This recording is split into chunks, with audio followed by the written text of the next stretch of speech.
heshima na sifa zote,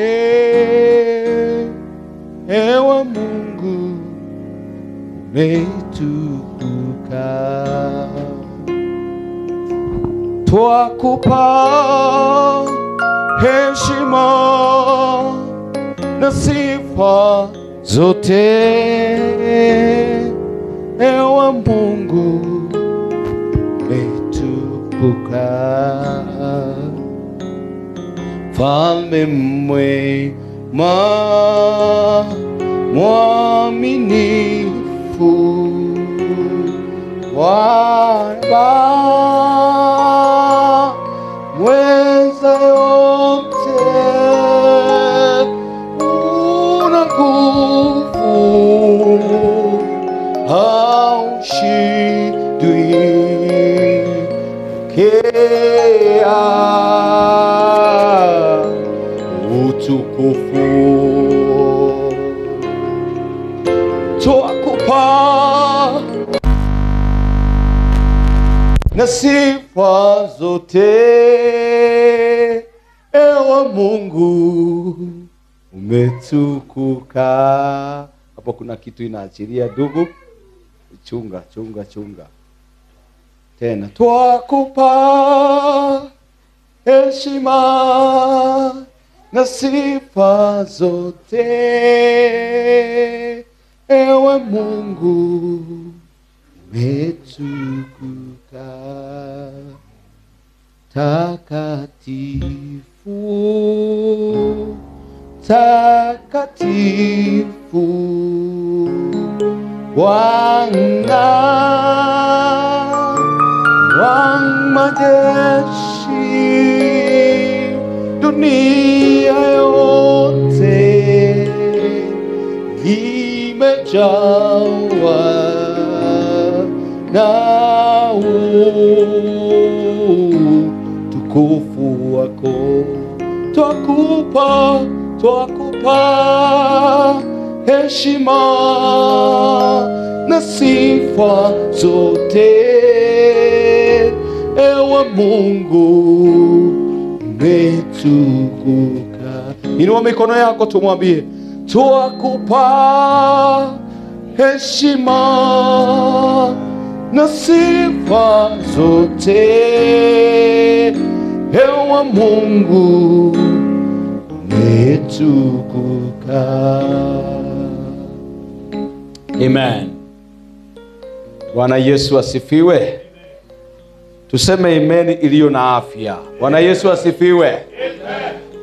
Sio vizuri kusema amen iliyo na kwashi ya koo, haijashiba. Sema amen. Amen. Wow. Nataka tusome Bible from the book of Genesis, ama kitabu cha Mwanzo, hapo mstari wa kwanza. Bible inasema, in the beginning God created the heavens and the earth. The earth was without form and void, and darkness was upon the face of the deep, and the Spirit of God was moving over the face of the waters. Nataka tushike hapo. The earth was void. The earth was without form. Gen Z inasema sina form, niko formless. Umesikia sina form? Wanapenda kutumia hiyo jina sana. The earth was without form and void, and darkness, duma. Just lower the keyboard a little bit. Darkness, giza, was in the earth. And the Spirit of God was moving over the face of the waters. You can lower the mic a little bit. Yes. And, all right, there is okay. And the Spirit of God was moving over the face of the waters. And God said, let there be light. And there was light. Na Mungu akasema, na kuwe na mwangaza. mwangaza ukamaliza giza. Praise the Lord. And God saw the light was good, and God separated the light from darkness. Nataka tushike hiyo scripture. We go to verses 14. Again, Mungu anakaa kama kwamba anaumba mwangaza mwingine. Mstari wa 14, Genesis mlango wa kwanza mstari wa 14. And God said, let there be lights in the firmaments of the heavens to separate the day from the night, and let them be for signs and for seasons and for days and years. Hapo nataka ushike Mungu anaumba the natural light that we can see. Anaumba jua, the sun. Anaumba mwezi, the moon. Na anatengeneza pia the stars. Nataka ushike huo mstari wa 14 vile vile. Nataka kuongea kuhusu mwangaza wa dunia. I am the light of the world. And my prayer is, begine ni mic gani hapa? Check. Hallelujah, hallelujah, hallelujah. Amen, amen. Check, check. Thank you, Jesus. Thank you, Jesus. All right. Check, check. 1, 2. Hallelujah. All right. Good. Now, nasema Mungu anaumba the natural light that we can use today. Nataka tutoke hapo. I am preaching kwa sababu unaandika. Andika, I am the light of the world. Hiyo ndio message yangu. Mimi ni mwangaza wa dunia. Nisaidie kuhubiri na useme mimi ni mwangaza wa dunia. Tafadhali tuongee pia. Unajua sio vizuri ninasikika hapa, nina record hii video alafu ninasikia wale walikuwa hawakuwa na respond. Kwa hivyo ni vyema tuseme mimi ni mwangaza wa dunia. Nataka hawa wanyamaze nisikie upande huu. Sisi wote wa upande huu tuseme mimi. Niwasikie mimi ni mwangaza wa dunia. I am the light of the world. Nataka uchukue mkono wako wa kulia, ekelea hapa. Kila mtu sema I am the light of the world. Mimi ni mwangaza wa dunia. Amen. Now, nataka tuende I love reading scriptures. Kwa hivyo mtaniruhusu tusome mistari kadhaa, na kutoka hapo tutaenda kwenye kitabu cha Yohana. We are going to go to the book of John, chapter number 8 and verse 12. John 8 and verse 12. Yohana 8 mstari wa 12. And pale mwanzo, but Jesus went to the Mount Olives, mstari wa kwanza. Early in the morning, he came again to the temple, and not all of the people came to him, and he sat down and taught. Naomba watoto tusikize, tutulie tafadhali.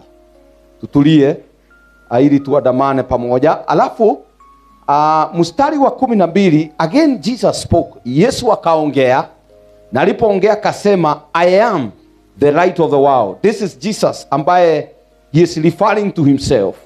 I am, wacha tuseme tu, tusichoke. I am the light of the world. He who follows me will not walk in darkness, but will have the light of life. Amen. Sema mimi ni mwangaza wa dunia. Nataka niende kitabu cha Matthew chapter number 5. Matthew chapter number 5. Mstari wa kwanza unasema, seeing the crowd, Yesu akaona watu wengi wakiwa wamekusanyika. He went up on the mountain, and when he sat down, his disciples came to him. Wanafunzi wake wakakuja, wakamuona, akaanza kuwafunza mambo. Na kati ya mambo ambayo aliwafunza, mstari wa 13 na 14, aliwaambia wanafunzi wake, you are the salt of the earth. Akawaambia nyinyi ni nini? Chumvi. Na kile ninaamini ni kwamba watu wa kanisa hili tutakuwa chumvi katika jina la Yesu Kristo. Haleluya.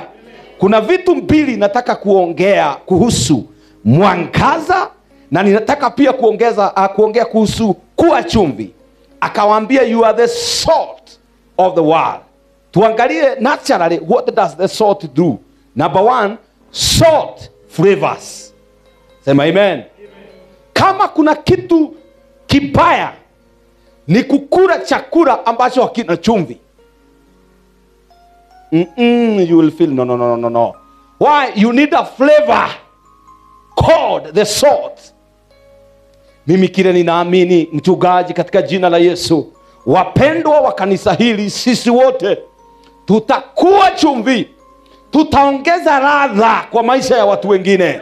Tutaongeza ladha katika kijiji hiki katika jina la Yesu Kristo. Wale wanaofanya kazi katika maeneo tofauti wataongeza ladha. We will add taste to wherever you are. Sema amen. Kile ninaamini ni kwamba nitaongeza ladha katika mahali pangu pa kazi. Kile kinaongeza ladha lazima uchukuliwe utamu fulani kutoka kwako. Na ninatangaza na ninasema tutakuwa watu watamu katika dunia. Watu ambao mnaweza fanya kazi nao na hauwakasiriki, hautendi maovu, haubebi mizigo. Hao ni watu ambao ni chumvi. Sema amen. Jesus akawaambia you are the salt of the earth, but if salt has lost its taste, chumvi ukipoteza ama chumvi ikipoteza ikipoteza ladha, inapaswa kutupwa. Mungu ametupa talanta, mchungaji. Wengine ni waibaji, wengine ni wahubiri, wengine wanapaswa kufagia kanisa hili, wengine pia ni kingdom financiers. Tutakuwa ladha katika kitengo fulani katika kanisa hili katika jina la Yesu Kristo. Kazi itafanyika nyumbani kwetu, boma zetu, tutakuwa ladha. Sema amen. Ni mundu ufatie gukorwo kanitha-ini uyu ati mnatusiana na bwana ama na bibi. Kama wengine nilisikia wanatusiana keiho na wewe ndogo. Tell your neighbor you are the salt of the world. Wewe shube wale, you are the salt of the earth. And if salt has lost its taste, how shall its saltness be restored? I'm praying that your taste may be restored in the name of Jesus Christ. Wale wanakwama na umekosa kuwa utamu wa Yesu, naomba tukuamuke katika jina la Yesu Kristo. Naomba your flavor be restored. Some of us are supposed to sing songs kama hao wanaimba. Naomba hata muimbe katika maruninga, naomba muimbe katika mitandao. You be the salt of the world. Na watakuwa wanakuja kuuliza hii kanisa hapa ndipo ilianza. Hallelujah. May you become a flavor. Salt number 2, chumvi. It preserves. Ukiwa na nyama ambayo unataka kuhifadhi, ukimwagilia chumvi inadumu. Hallelujah.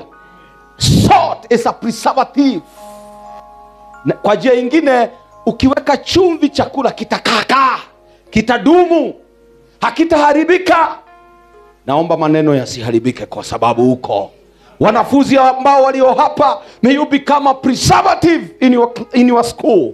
Shule hazitachomwa because uko. Asema amen. Hallelujah. Bangi hazitavutwa kwa sababu uko. Sema amen. Salt preserves. Na pia inaongeza ladha. Salt heals.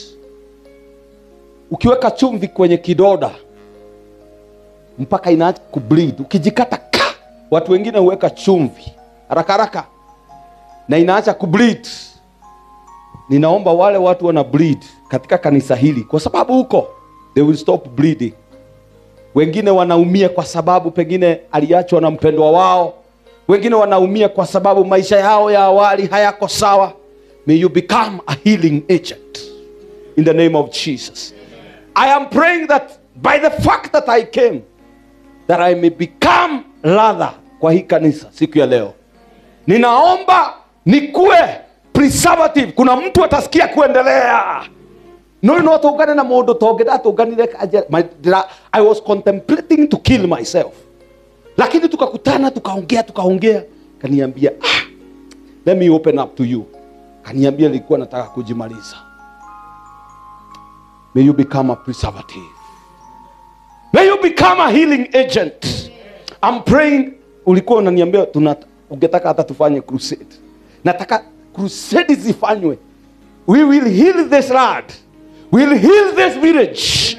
Haijalishi ni nini kinafanyika, but out of this church, God is raising sword. Mungu anainua chumvi. Sema amen. I am not just a teacher in Jiris. I'm there as a sword. Leo nilihubiri baada ya kutoka na vijana wana line kwa line. Wananiambia tafadhali, nikawaandika line ndio niwafuate next week. Nikawaambia naenda mahali kuhubiri.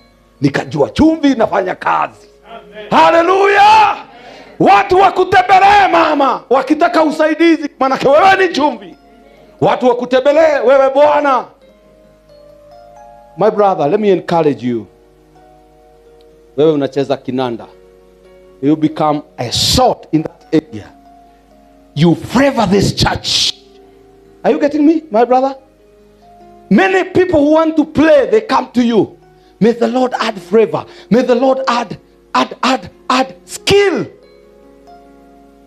Some years atakuwa anacheza mpaka watu wanatokwa na pepo baya. Because he has become a sword. And that is my prayer for this church. That you may become the sword. And number 2, Jesus said, you are the light of the world. Kuna kitu nataka tushike hapa. Huyu anapenda kufunza hata yeye. Lakini wacha tufunzane kidogo. Bible imesema pale kwa kitabu cha Mwanzo mstari wa 3. Mwanzo mlango wa kwanza mstari wa 3. Mungu akaona dunia haina kitu, haikai mzuri. Mambo yameharibika, si ndio? Mungu akaona dunia kuna giza. Mstari wa 3 akasema na kuwe na mwangaza. Let there be light. Praise the Lord. Mwangaza ukija unaondoa giza. Hallelujah. Wacha tuandamane kidogo. Twende mstari wa 14. The same chapter, mlango wa kwanza, kitabu cha Mwanzo mlango wa kwanza 14. Mungu akaumba the natural rights. Hapo tumesoma akaumba jua, the sun, akaumba the moon na akaumba the stars. Ukisoma hapo,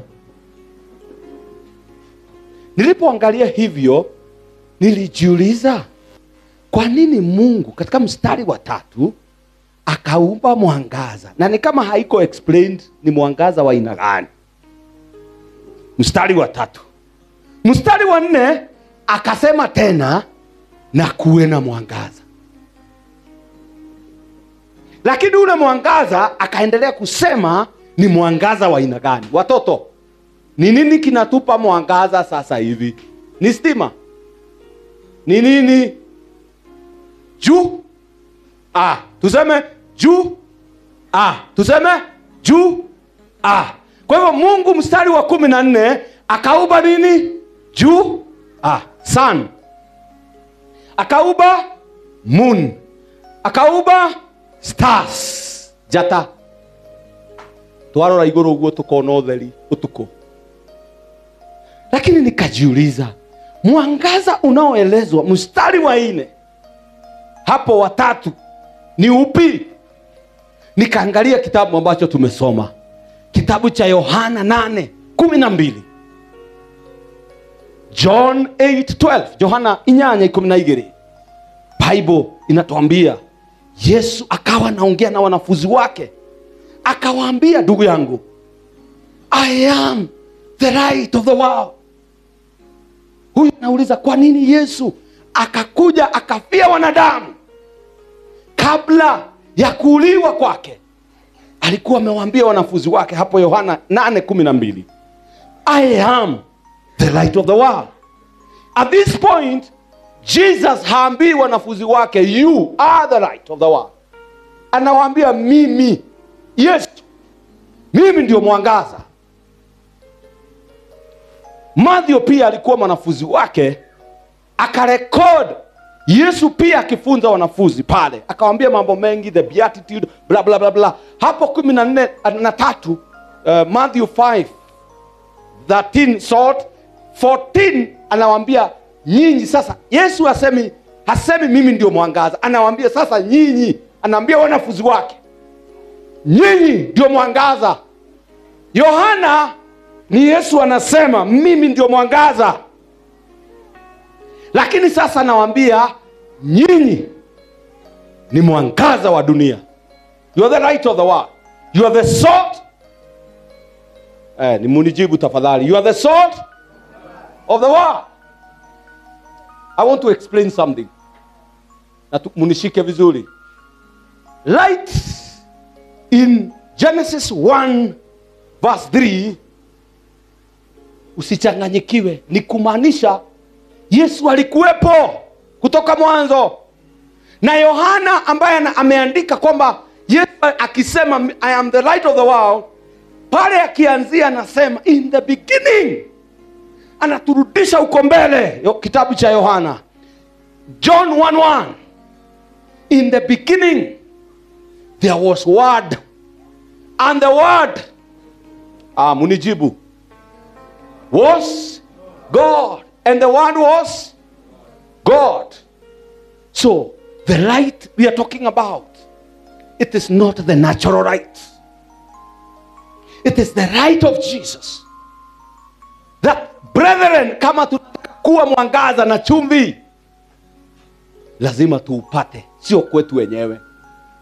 Lazima tuupate kutoka kwa Yesu. Let me explain naturally. Na ningependa hawa ndugu wakuje. Hawa ndugu wawili na yule rafiki yangu wako pale. Leo umekuwa rafiki yangu. Ndugu yangu kuja. I am a teacher.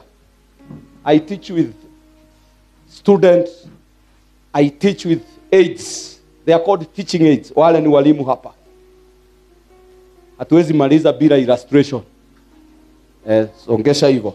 Ndugu yangu uliye na, you have a very good koti mzuri sana. Asante sana. Hatuwezi maliza, mwalimu hawezi maliza kipindi bila illustration. All right. Now, ndugu yangu hapa ni jua. He is the sun. Liwa. Huyu naye ni dunia. Dunia. The earth. You are the? No, you. What is the message? Say, I am the light of the world. Kwa hivyo hii ni dunia. Huyu naye ni moon. Moon. Mwezi. Mwezi unaonekana saa ngapi? Usiku. Si ndio? Wakati wa usiku. Hapo tumepatana. Nataka ku-explain kuhusu a natural occurrence ambayo hufanyika. Inaitwa eclipse. Duma muthenya.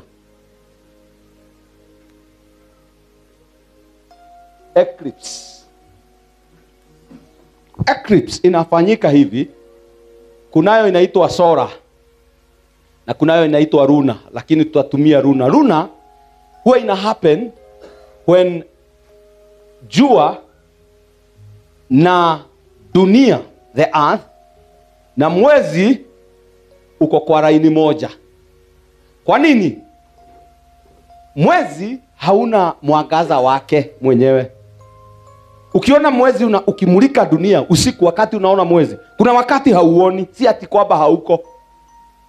Wakati hauoni mwezi usiku unasema hiki ni kipindi gani? Lazima nichukue torch. Wakati kama huo si ati kwamba mwezi haupo, lakini there is a shadow casted. Haina mwangaza wake. Bwana asifiwe. So ikipata mwangaza ina reflect kwa dunia. Unaelewana? Tuendelee. Dunia hii ambayo tuko imejawa na giza, imejawa na maovu. Narudi hapo kwa dunia, wacha nikuje kwa mwezi. Kwa jua. Jua, the light we see, the warmth we feel comes from the sun. Inatoka kwa nini? Kwa jua. Dunia haina ne dumadumanu. Darkness means evil. Darkness means drugs.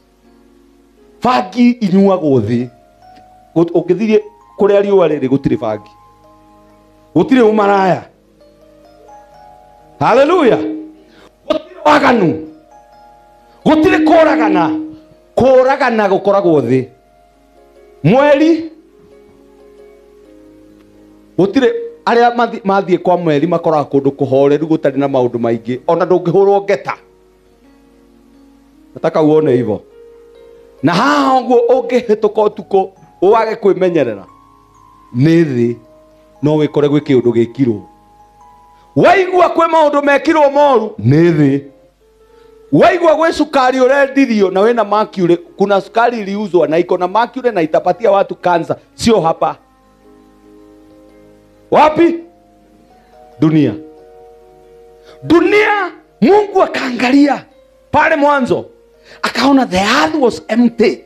It was void, it was full of darkness. There were chaos. There was deformity. There was evil. And that's the same case that we have in our world today. Siku hizi hata kufanya biashara ni ngumu. Kwa sababu it is only on earth watu wanatumia witchcraft kufanya biashara. It is only in earth there is darkness. The earth is full of darkness. Now, you and I, wewe na mimi, sisi tuko hapa.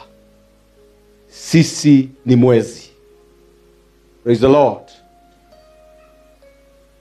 Mwezi hauna mwangaza wake mwenyewe.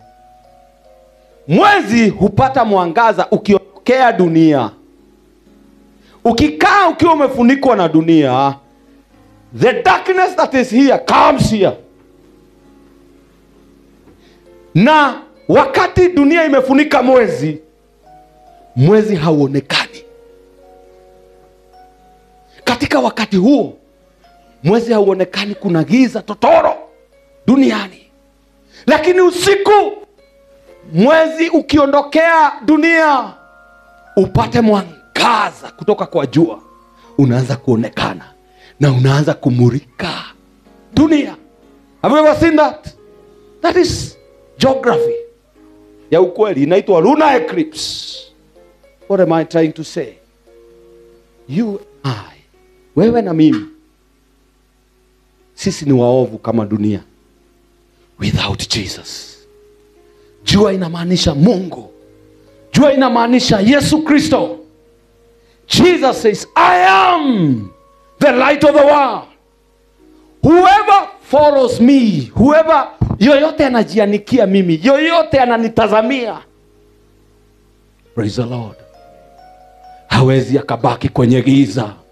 Yoyote ananifuata, yoyote anafuata neno langu, lazima awe mwangaza, lazima awe chumvi, lazima awe haki.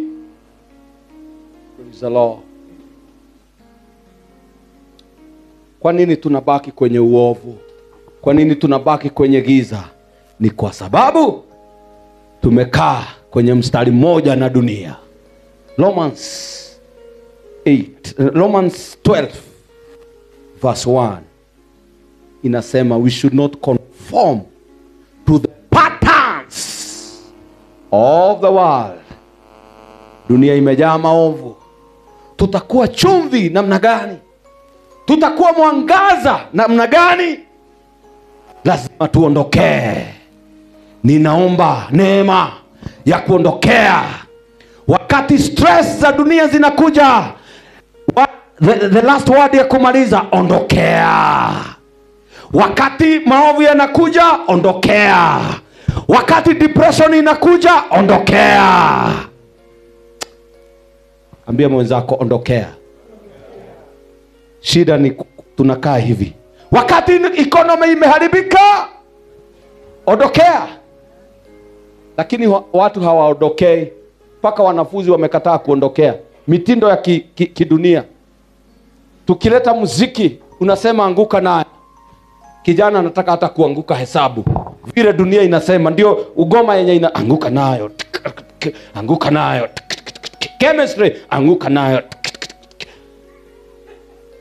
Mitindo ya kidunia. Same line. Then unaanza kusikia kijana ameanza kunywa pombe. He is a useless man. Jana alipaswa kuwa daktari akafanyia watu upasuaji. Alipaswa kwenda Australia aende apate degree, apate masters, apate PhD, ajue kufanya chemistry in the laboratory. Kama Mungu amempa uwezo huo wa kukama up na cancer vaccine. Lakini yuko kwa mtaro akisema anguka nayo. Anguka nayo. Then at 25, 26 tunaenda mazishi. Wale watu wanaongeanga urongo kwa mazishi wanakuja wanaitwa kuongea. Tukiali horoyo wa mutikaire. Tunajua Mwangi alikufa na alikuwa mtu mzuri sana sana sana sana. Lakini tulienda kwa mazishi mengine mahali. Mwanamke mmoja akasema lazima niseme nitoke. Hakuna haja ya kudanganya hapa. Akatokea akasema hapana. Wacha tuongee ukweli. Tunajua ni nini kiliua Mwangi. Mwangi alale munyui wa johi mno.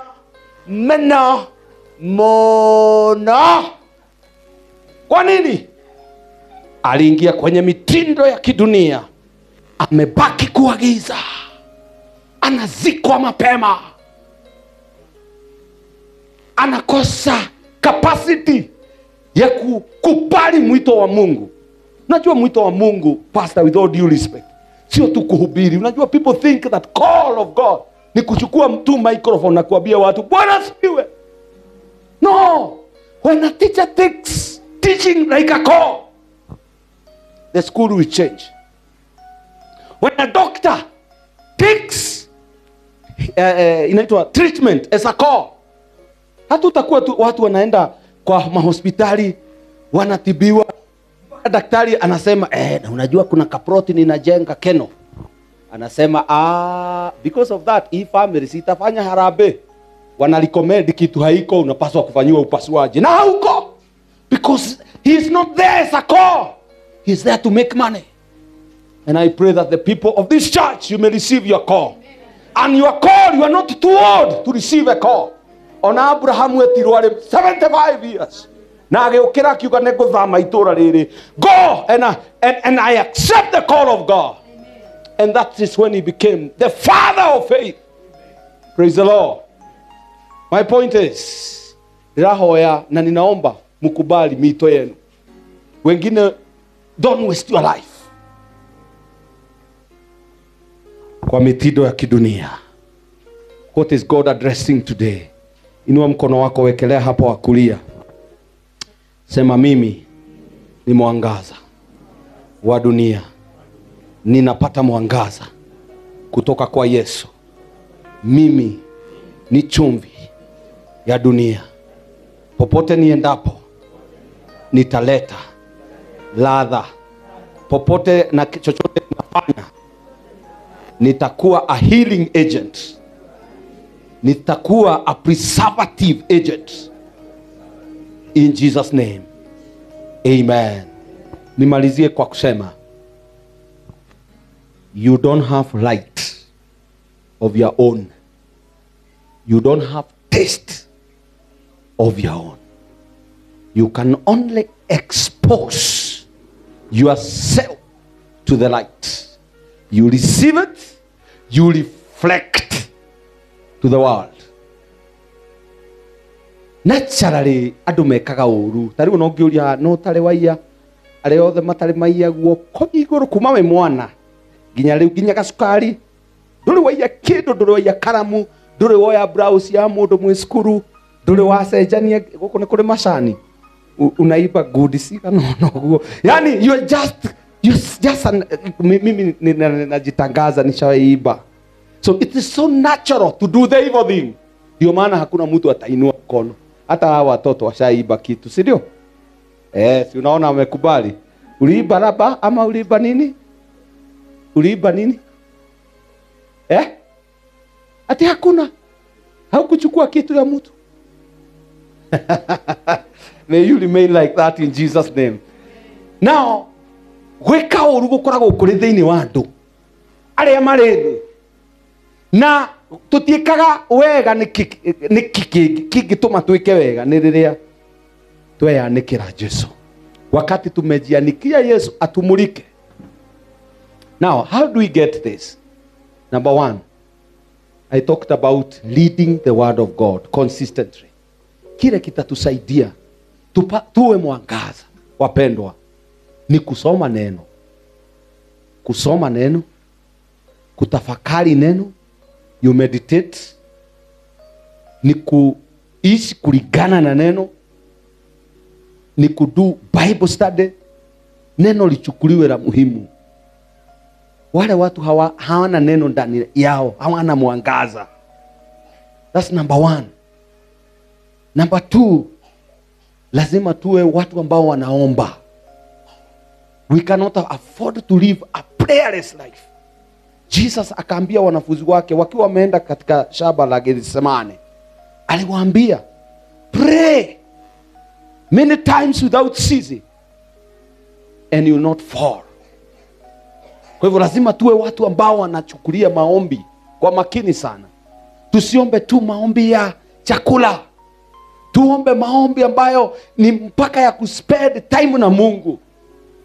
Sio maombi ile ya tunaombea chakula, lakini ni maombi ya kumulilia Mungu. Ndugu yetu akasema ninaongea na Mungu, nataka aniongeleshe. Maombi ya ushirika, personal devotion. We make it. Unazima TV wakati mwingine, unaanza kusoma neno, you meditate. Tunaishi maisha ambayo watu wanajua vipindi vyote, kumbagia hiyo ingine ni gani? Kundaribagia sijui nini, unazijua zote za Inooro TV, unazigojea. Mpaka nilipata mamangu anagojea ithagare yene ginya ona akenda renda kweheria ritho hau.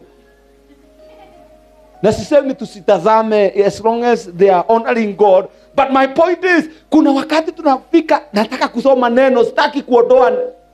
Hata unaweza postpone kitu ulikuwa unaenda kufanya because of the word of God. Tunaishi nyakati ambazo wanafunzi wakiwa shuleni mpaka wanaitisha time ya kuwatch mpira, Man U, Cristiano Ronaldo. Na hao ni watu wako bali. Niliwauliza, Cristiano Ronaldo hakulipi school fees, hata hakupati pocket money, na vile unakibia karibu vujike. Lakini they are not running to the things of God. They are not running to know God. Wakati tutakuwa imara na mwangaza wa dunia ni wakati ambapo mambo ya Mungu, kusoma neno, kuomba, hakuna kitu kitatutoa hapo. Praise the Lord. And finally, three things: word, prayer, and finally the Holy Spirit. Yesu alipokuwa naenda mbinguni, alipanda, lakini akamwambia, nyinyi nitawachia Roho Mtakatifu, lakini lazima muende mgoje kwenye chumba fulani Yerusalemu. Na kuna video huwa ina thread na pastor ambaye alikuwa anawaambia, mgoje Yerusalemu na mtapata nguvu, mtapata kuwa mwangaza. Na nikajua mtu mwenye anataka kuwa mwangaza wa dunia na chumvi lazima aongozwe na Roho Mtakatifu. Roho Mtakatifu ni number one, ni msaidizi. Hii mambo yote hauwezi ukafanya bila kuwezeshwa. Gari ambalo linileta halingefika hapa bila fuel, bila petroli.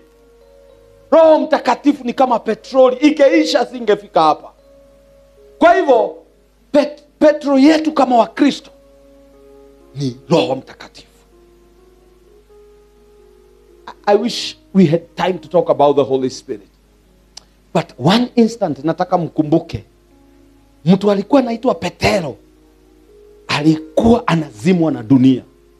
Anaambiwa, wewe mlikuwa na Yesu. Anasema hapana.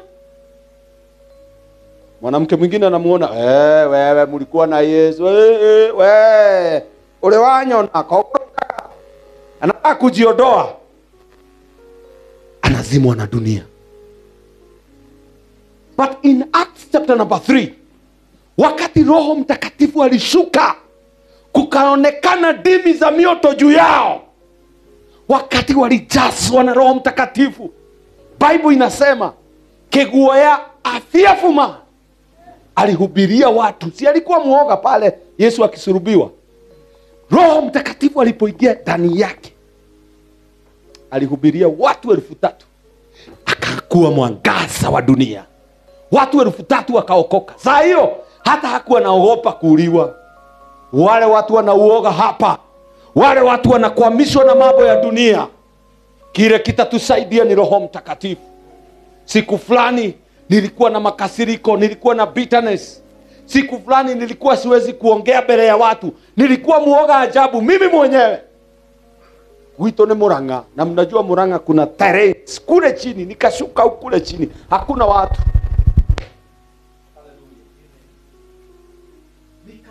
Nikaanza kuomba. Nilikuwa nimeshika Biblia hivi. Nikasikia Roho Mtakatifu amenikujia. Nikasikia nimejazwa na Roho Mtakatifu. Hallelujah.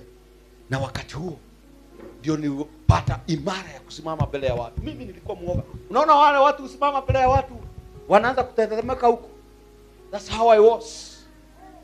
But when the Holy Spirit came upon me, niliweza kuzungumza. Lugha sikuwa naweza. Mimi sio kusoma peke yake. Roho Mtakatifu amenifunza, manake yeye pia ni mwalimu na ni msaidizi. Yesu akawaambia, nitawatumia Roho Mtakatifu, atawasaidia. Wakati wengine wetu tumepoteza wapendwa wetu, what we need is the Holy Spirit. Na hatutakwama. Lakini tukikaa kama dunia tunakwama, tunakuwa giza, tunazimwa. Hakuna matendo mazuri yanaonekana. Yesu akawaambia, let your light shine before men, and they will glorify your name. And I declare, anybody in this church, wakati hata tutakufa, tutaacha legacy in this world. In Jesus name. Sisi sio watu wa kukufa na watu hata hawaja notice ni nani amekufa. Mwangaza ukiondoa, watu wanaanza kuhengo. So may you be the light of the world by the help of the Holy Spirit. Counselor, Comforter, Keeper, Spirit belong to embrace. I wish you could have given me an E. No, not an E. Go to G. Go to G. Tumalizia hapa. Women of faith. Ni wazungu wameimba huo wimbo wakasema, oh, Counselor, Comforter, Keeper, Spirit will long to embrace. Mambo matatu: Counselor, Comforter, Keeper. Who will keep you? Holy Spirit. Nani ata preserve mwangaza wako? Holy Spirit. Comforter. Sahi kuna mambo mengi yanadhoofisha mioyo yetu. We need the Holy Spirit. Watu wengi wanahitaji counseling. The other day tumekutana na mwanamke, na mimi sijamkosea, wewe mwega, tikwega.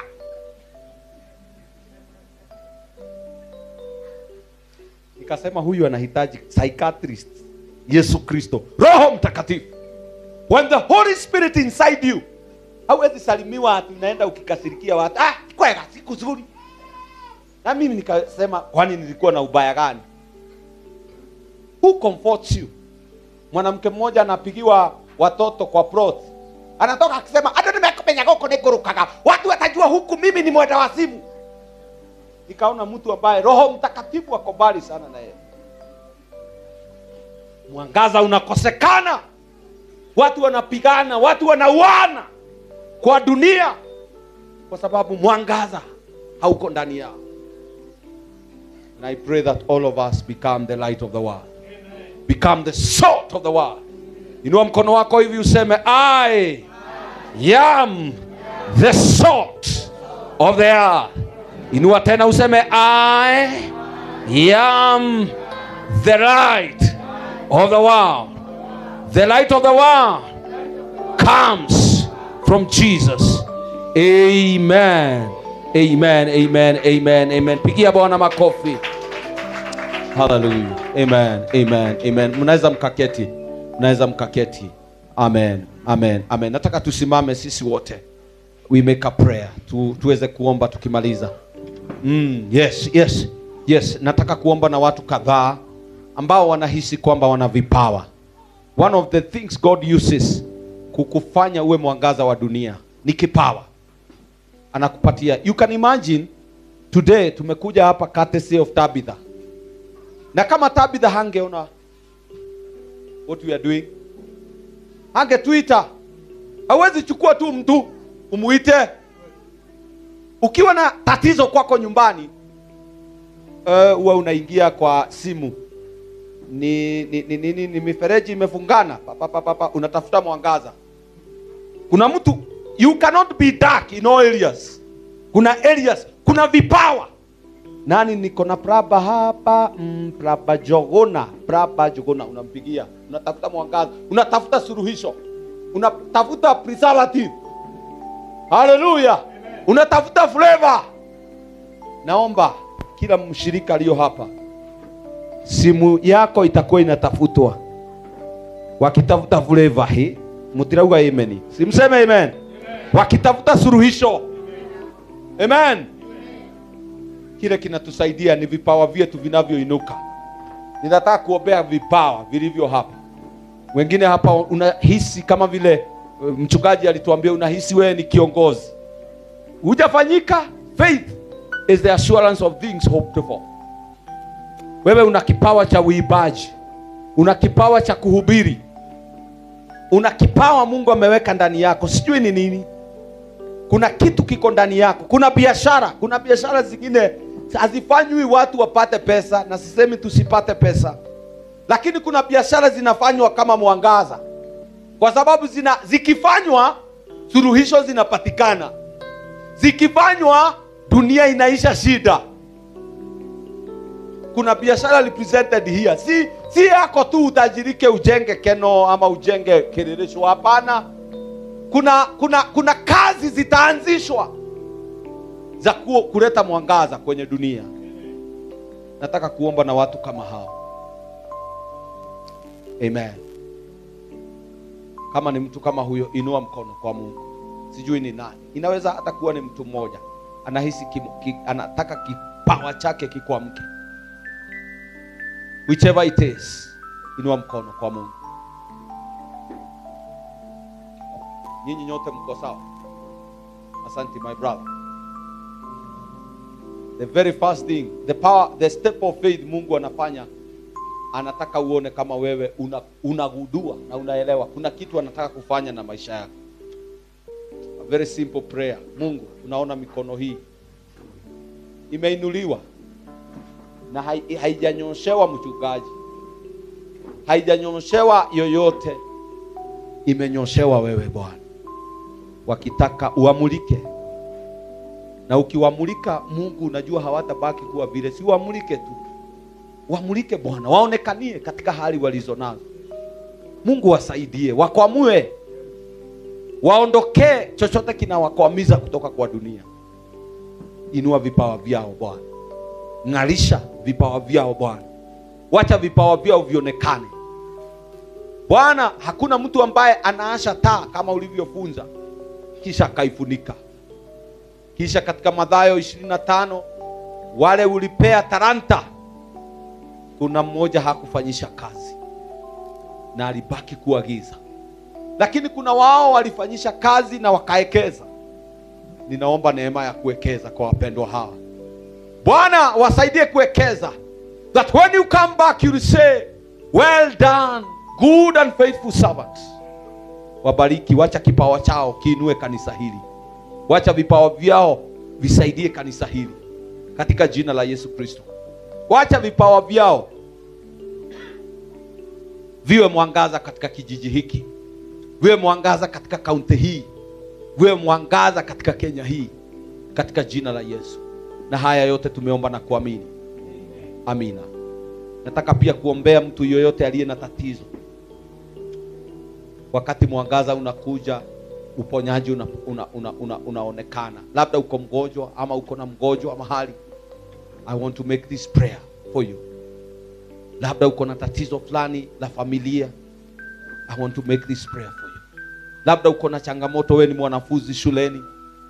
Kuna changamoto, school fees hazijalipwa. Tatizo la kidoa. Tatizo la aina tofauti. Ukosaji wa fedha na mali. Unashindwa utafanya nini na maisha yako. I want to pray with you. Inua mkono. Mikono hii Bwana tena imeinuliwa.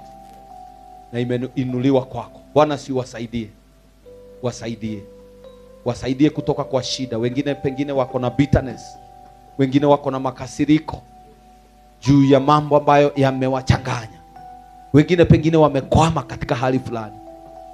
Wale ambao wanakuamini kwa sababu ya uponyaji, wanakunywa dawa tofauti tofauti.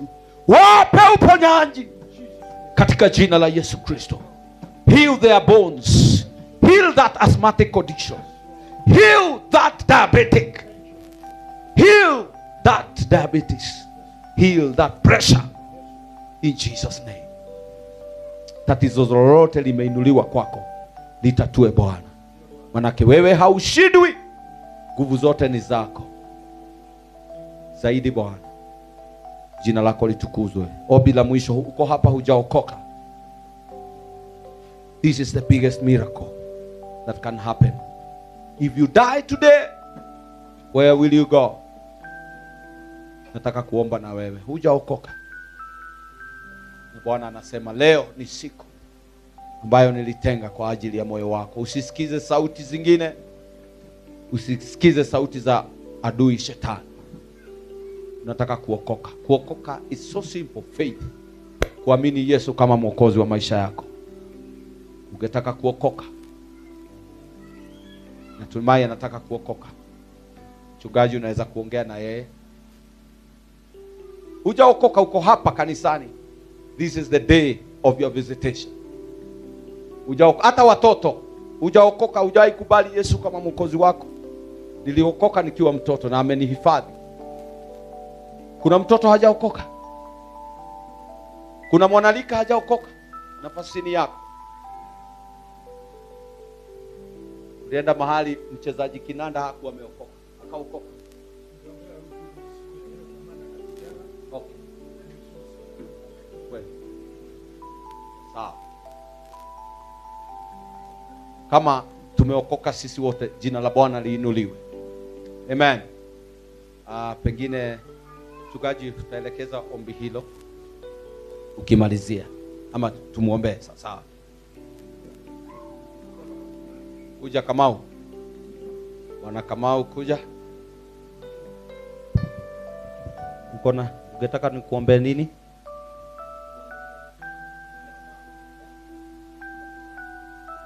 Tumuombe. Naitwa Kamau. Aha. Bwana, tunaleta Kamau kwako. Wewe ndio unamfahamu. Wewe ndio ulimuumba. Kwa hivyo tunamleta kwa muumba wake ambaye hapungukiwi na hali yoyote. Nguvu yako haishindwi. Wewe haulemewi. Na kwa hivyo katika hali yoyote Kamau anapitia, Bwana tunakuita. Wewe ambaye unarejesha maisha yake, mutatulie shida zake, mkwamue kutoka kwa kushikwa na hali yoyote. Katika jina la Yesu Kristo tunamtenganisha na mitego yote ya shetani. Tunamtenganisha na magonjwa yoyote. Tunamtenganisha na ulemavu wowote. Tunamtenganisha na chochote. Bwana, rehema zako ziwe juu yako. Help from Zion upon Kamau in the name of Jesus. And this is our prayer of faith in Jesus' name. Amen. Kanisa tuseme amen. Hallelujah. Tushangilie Bwana. Hallelujah, hallelujah, hallelujah. Hallelujah, hallelujah. Bwana ametenda na amefanya, na ni katika jina la Yesu tumeomba na kuamini. Amen. Pengine sitarudi hapa, niseme asante sana mchungaji kwa nafasi hiyo. Mungu akubariki na kwa kuturuhusu tuingie na kufanya huduma hapa. Nao washirika wote mbarikiwe. Kuna wale watu ambao wangetaka pengine kunisikiza tena ama kufuata nyimbo zangu, niko na account YouTube Saa. Najiita Saa. Saa George MC. Saa George MC. Unaweza ukaingia kwenye YouTube na utanipata pale. Genzi TikTok. Najua dhuria na atumia ya no makoma tithia TikTok. Although ndironire so witu akiingira TikTok. Ndirona agika uguo. Na ni arageria ni maraingira riu. Otherwise God is great and all the time. God is great. So TikTok the same Sir George MC, just simple. Hakuna Sir George MC mwingine kwa hii dunia. Hata ukigugu ni mimi. The Lord bless you and do you good. Mchungaji.